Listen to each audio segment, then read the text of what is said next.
Voltamos, queridos irmãos e irmãs, aos pés da Sagrada Família, já agradecendo aqui pela participação de Joaquina de Oliveira Santos, de Oeiras, no Piauí, pedindo oração por toda a sua família. Nós vamos estar rezando pela sua família, minha irmã. Colocamos aqui aos pés de Jesus, Maria e José. Sandra Maria de Oliveira, de Caçapava, São Paulo, pede oração pela alma de Francilene dos Santos Oliveira Carvalho, pela família, por Antônio, Celso, Elza, Vitor, saúde de Maria Vitória, Maria Clara. Cada um desses nomes, cada uma dessas pessoas e intenções, nós estamos colocando aqui. A Vanilda de Jesus, Cog de Caieira, São Paulo, também participa conosco, pede orações. Varlene Silveira Andrioli, de Juína, Mato Grosso, pede oração pela família. Nós vamos estar rezando, minha irmã. Evanir Tereza Filipim, de Catuipê, no Rio Grande do Sul. Um abraço para os gaúchos, minha terra querida. Vamos rezar. Antônio Carlos Lima Rosa, aqui de Campinas, né, do nosso lado, também pedindo oração. Vilma Tomazoni, de Brusque, Santa Catarina. Um abraço para todos os catarinenses. Vamos colocar em oração sua vida e as suas intenções, Vilma. Ceilda Bringel de Souza e Melo, de Petrolina, no Pernambuco. Terezinha, muita gente participando, graças a Deus. Terezinha Pedrotti Sten, de Jaraguá do Sul, Santa Catarina. Claudirene Batista Silva, de Guimarães, Guimarania, Minas Gerais. Está aqui. Roque Batista, de Mainquerê, São Paulo, também pedindo orações. Amanda Saturnino Albuquerque, de Cajazeiras, Paraíba. Aparecida Gonçalves Rodrigues Chaves, de Franca, São Paulo. Vânia Maria Cruz Mendes, de Lambari, Minas Gerais. E Marli Terra Palermo, aqui de Valinhos. Nós vamos colocar cada uma dessas intenções, dessas pessoas, aos pés da Sagrada Família. Vocês são objetos de nossa oração. Não deixe de participar, não deixe de fazer seu pedido de oração, de dar o seu testemunho também. Muito bem, eu quero agora pegar aqui a palavra de Deus, para que a gente possa refletir juntos sobre a Sagrada Escritura. Nós vamos falar do encontro com Jesus. Eu quero tomar um texto da Sagrada Escritura de suma importância para nós. Eu vou colocar isso aqui.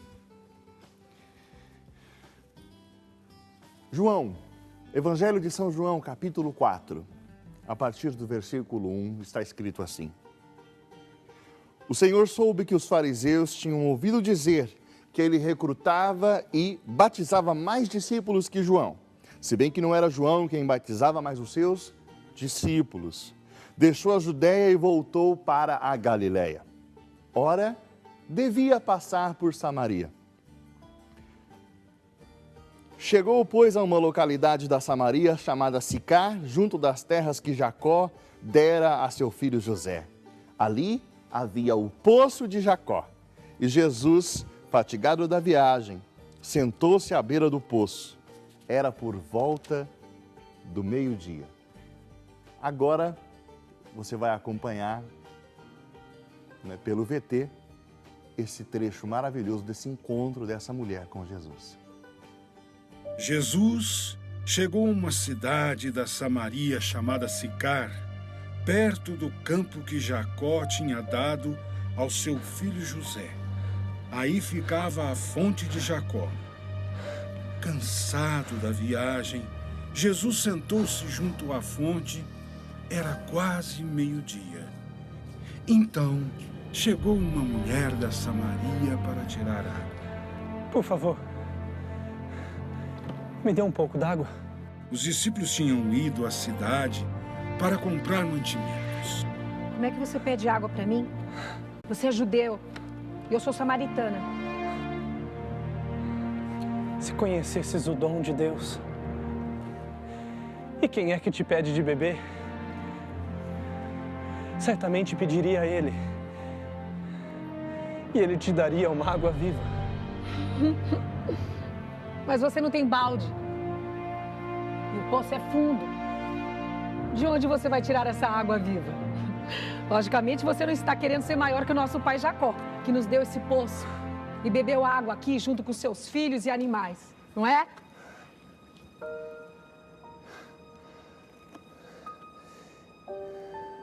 Quem beber desta água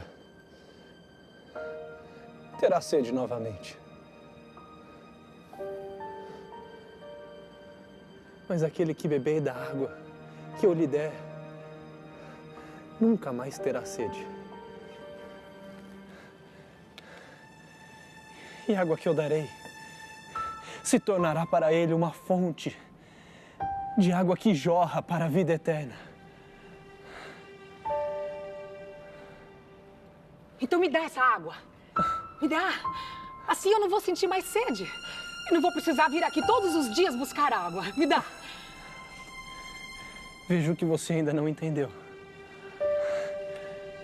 Vá chamar o seu marido e volte. Eu não tenho marido.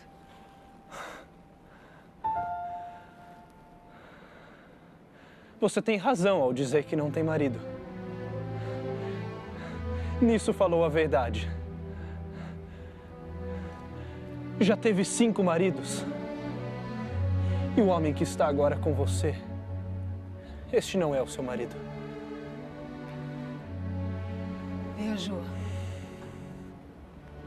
Vejo que o senhor é um profeta.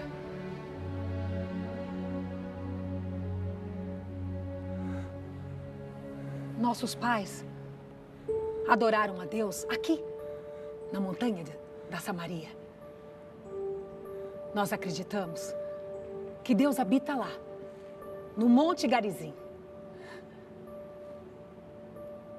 Mas vocês, judeus, dizem que é em Jerusalém que se deve adorar a Deus, que é lá que Deus habita. Qual a verdade, afinal? Mulher, acredite, irá chegar o tempo em que não adorarão o Pai, nem na montanha de vocês, nem em Jerusalém. Vocês adoram o que não conhecem. Nós adoramos o que conhecemos, porque a salvação vem dos judeus. Mas chegará o tempo, e já é agora, em que os verdadeiros adoradores adorarão ao Pai em espírito e em verdade. Estes são os adoradores que o Pai procura.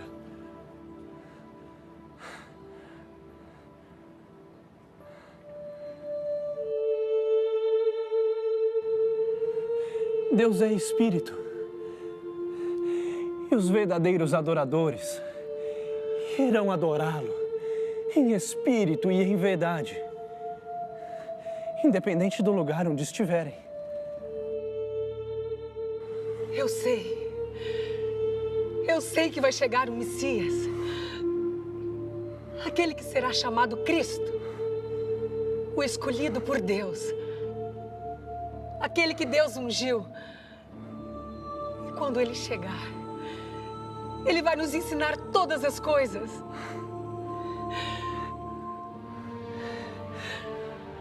Mulher,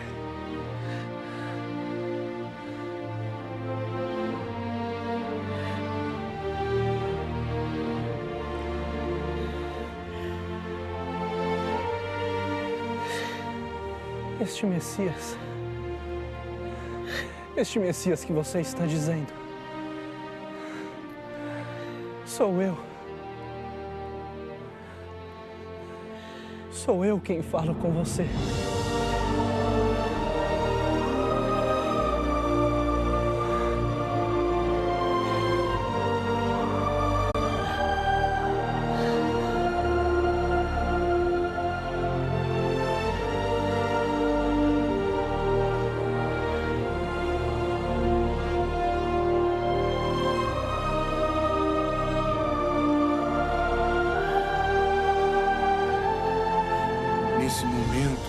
os discípulos de Jesus chegaram e ficaram admirados de ver Jesus falando com uma mulher samaritana. Mas ninguém perguntou por que ele estava conversando com a samaritana. A mulher deixou o balde e foi para a cidade. Venha! Venham conhecer o homem que diz tudo o que eu fiz! Venham ver o homem que disse tudo o que eu fiz! Venham ver o homem que disse tudo o que eu fiz! Ele é um profeta! Ele revelou toda a minha vida! Será que ele não é o Messias? Messias? Que Messias? Você tá louca? Que Messias é esse? Ele revelou a minha vida! Venha! Mas que Messias? Messias? Enquanto isso, os discípulos insistiam com Jesus. Senhor, coma alguma coisa. Nós fizemos uma longa caminhada.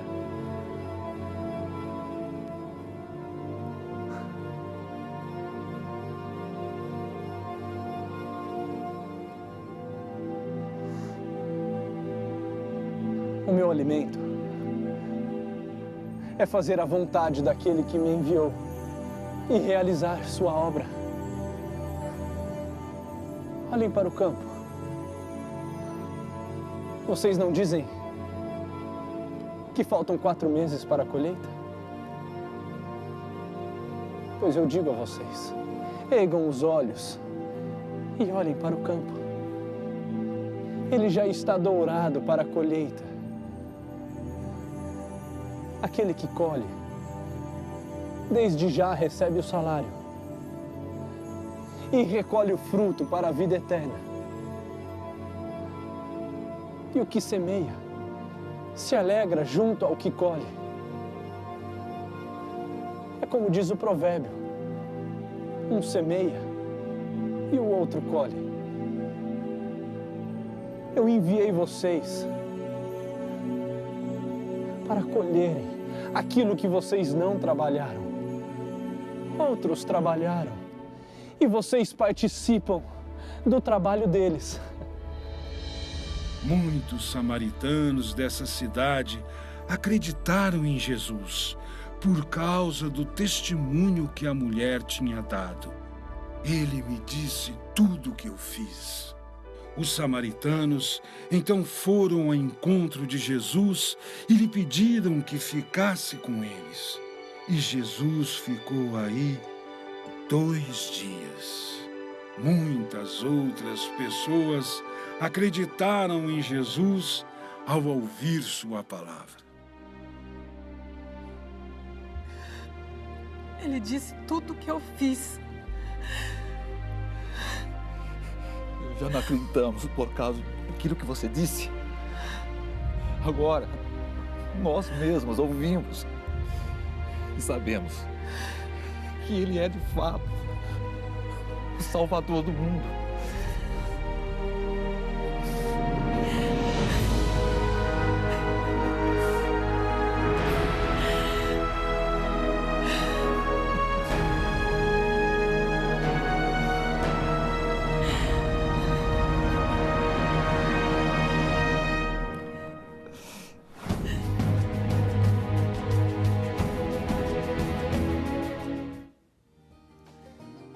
Meus irmãos, eu estou vendo aqui, me emocionei vendo esse texto feito pela nossa dramaturgia e eu quero agora me debruçar sobre aquilo que a palavra de Deus diz, aquilo que a gente acabou de ver.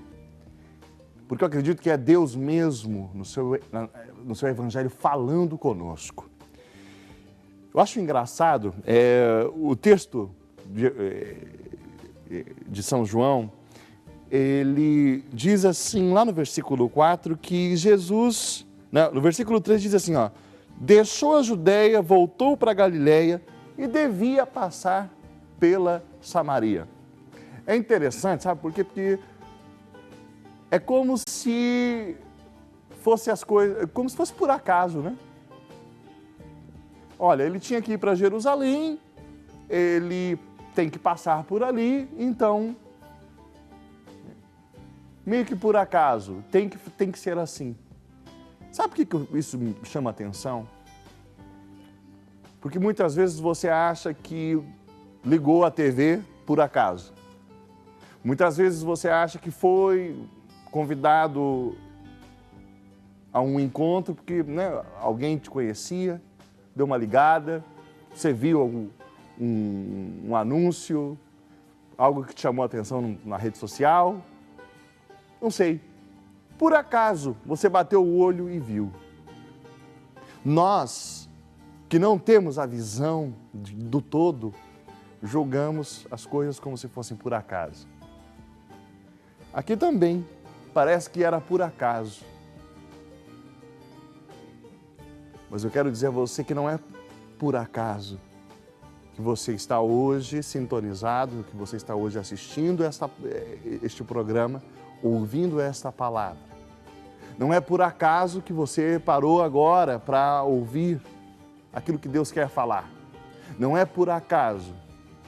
Deus, o Senhor, aquele que olha para os campos e vê que eles já estão preparados desde toda a eternidade, sonha com esse momento. Desde toda a eternidade deseja um momento no qual Ele vai se encontrar conosco. A palavra de Deus diz no versículo 6 que Jesus estava cansado e se sentou naquele poço. E aí diz que era por volta do meio-dia. Por volta do meio-dia. É interessante, a gente tem que entender esses pormenores da Sagrada Escritura. Meus irmãos, Samaria, esse poço, ele ficava no deserto, ok? E no deserto, assim funciona. À noite é frio. Durante o dia, muito quente. O poço ficava no deserto. Quem busca água num poço que fica no deserto, ou o faz de manhã bem cedo, porque ainda está fresco, ou no finzinho da tarde, porque já começa também, né, volta, depois de um longo dia de calor, volta a ficar um pouco mais fresco. Agora, olha que interessante. Jesus sentou-se naquele poço no meio-dia, ou seja, no auge, no ápice do calor, né? O sol a pino, e Jesus senta ali, fatigado da viagem, debaixo de um sol escaldante, e de repente se aproxima uma mulher. Olha, esse simples versículo já me fala muito a respeito dessa mulher.